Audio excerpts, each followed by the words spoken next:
Good morning student. आज हम लोग एडीआर चैप्टर का लास्ट जो हमारा टॉपिक है वो डिस्कस करने जा रहे हैं, जिसमें हम पढ़ने वाले हैं कि एडीआर की डेफिनेशन और उसके कॉजेस क्या होते हैं। कॉजेस बोल रहे हैं या फिर रीजंस बोल रहे हैं, तो दोनों के इसमें आपको यही आंसर लिखना है।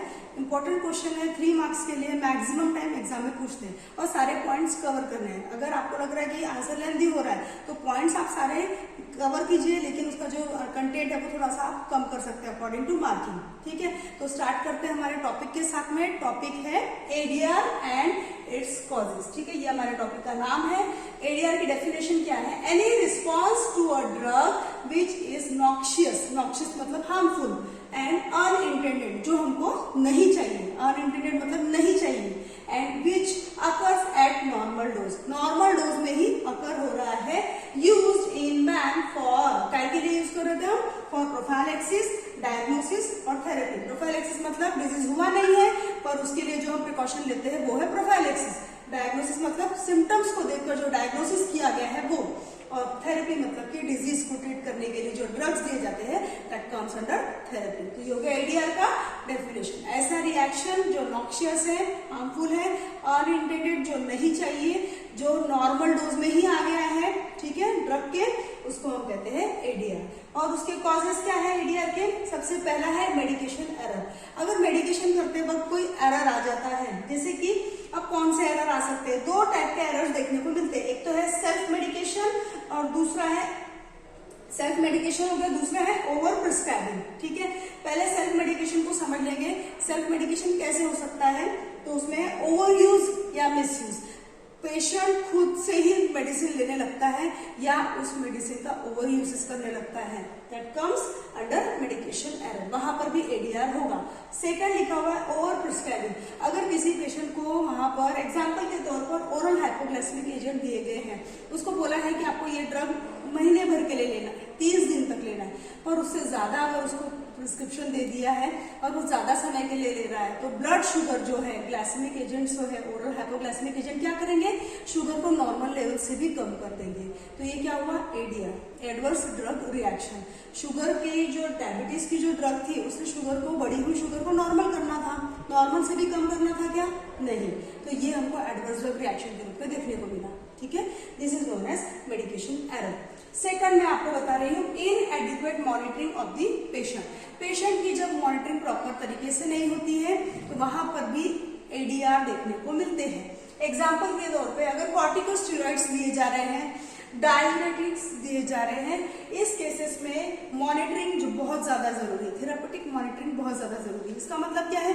पेशेंट को ध्यान देते रहना है, जो नर्सेस है या फिजिशियन है, कंटिन्यूस मॉनिटर करना है कि प्रॉपर तरीके से रेस्पॉन्सेस मिल रहे हैं या फार्माकोलॉजिकल इफेक्ट मिल रहे हैं, या ये बढ़कर साइड इफेक्ट या एडवर्स ड्रग रिएक्शन में कन्वर्ट तो नहीं हो रहा है।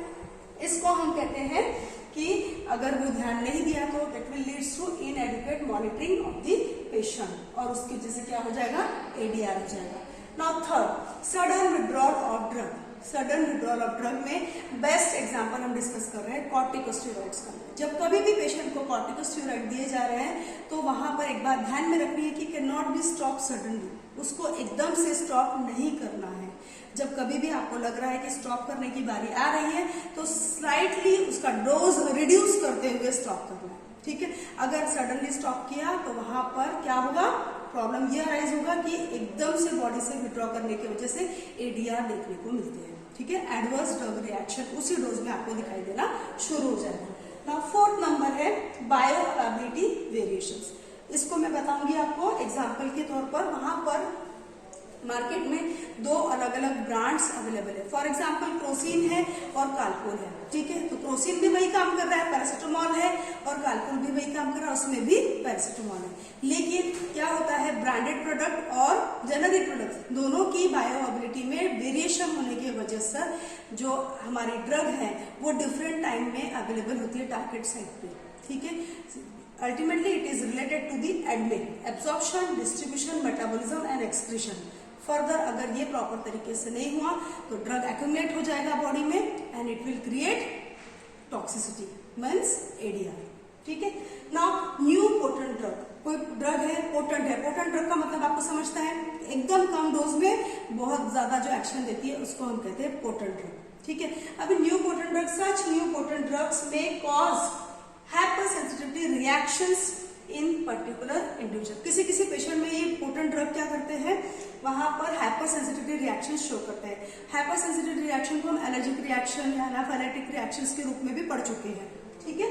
तो न्यू पोटेंट ड्रग्स के केस में पर्टिकुलर इंडिविजुअल में आपको हाइपर सेंसिटिविटी रिएक्शन या एलर्जिक रिएक्शन एडीआर के रूप में देखने को मिलती है, ठीक है। नेक्स्ट है drug interaction and drug food interaction. कई सारे ड्रग ऐसे होते हैं अगर साइमल्टेनियसली दिया तो वहां पर एक ड्रग का जो एब्जॉर्प्शन है वो कम होने वाला है, और कई सारे फूड भी ऐसे होते हैं अगर किसी फूड आइटम को आपने किसी ड्रग के साथ में लिया तो उसका एब्जॉर्प्शन डिक्रीज हो जाता है, ठीक है, या उसका एब्जॉर्प्शन बढ़ जाता है। This will also leads to ADR.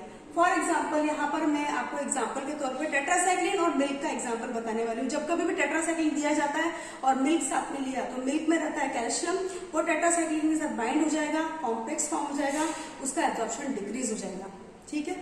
और ये जो है आपने देखा, और सिंपल एक ड्रग का बता देती हूँ, जैसे कि वारफेरिन है, वो एंटीकोगुलेंट है, और साथ में अगर आपने और कोई दूसरी ड्रग लिया जैसे एस्पिरिन लिया तो वो उसका एब्जॉर्प्शन जो है बढ़ा देता है। तो इस तरीके के वहां पर वेरिएशंस देखने को मिलते हैं, और जो फर्दर क्या करते हैं एडीआर के रूप में आपको दिखाई देंगे। नेक्स्ट यहाँ पर देखने जा रहे हैं some drugs having narrow margin of safety. इसको समझेंगे। डिजिटालिस का एग्जांपल बता रही हूँ आपको। डिजिटालिस एक कार्डियोटॉनिक ड्रग है।